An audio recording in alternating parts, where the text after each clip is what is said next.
I do is just something in between what people mention or define as art or science, but for me it's just the same thing. I mean, I don't see the difference.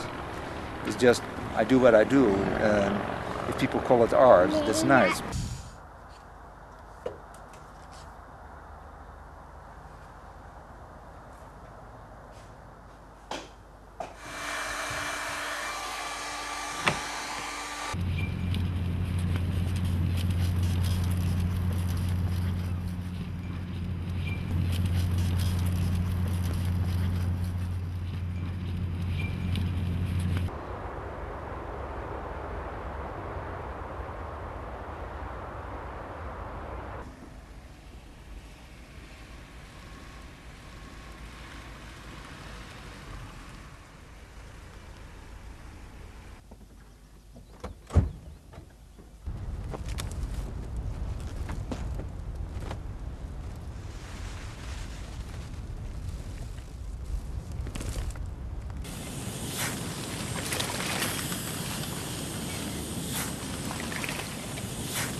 Well, I started when I was 10 years old, because this kind of tube, they use it for electricity wires in houses here in Holland. Yeah. And all Dutch kids do that. So the tubes taught me how to build them.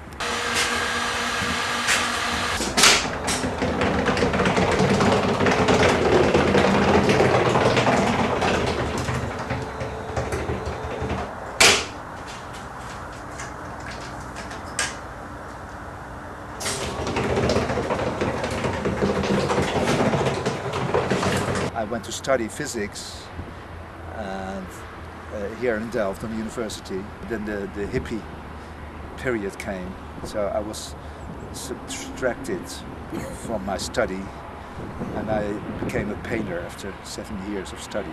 And then in the beginning of the 80s I had an idea of building a flying saucer which could really fly, and I launched it on the other side of the highway here and it went over Delft, and there was a lot of commotion in the town because it really looked like a UFO. So I started to make machines again. So I became the painting machine. I did several projects with machines. And then in 1990 I got this idea of making skeletons of this stuff.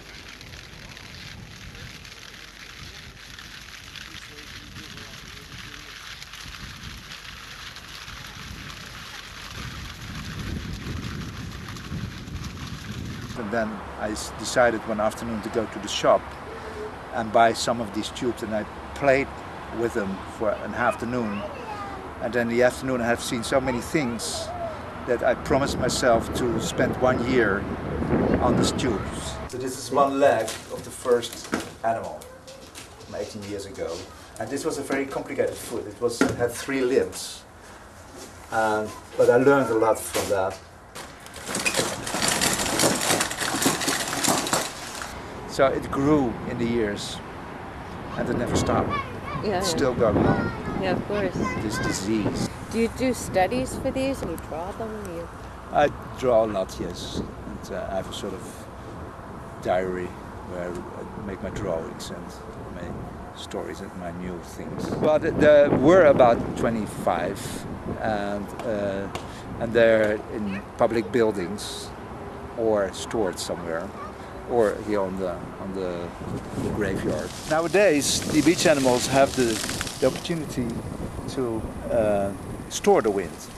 So the wings, they move and they pump up air in soda bottles, which are on the back over there. And that's what I call the wind stomach.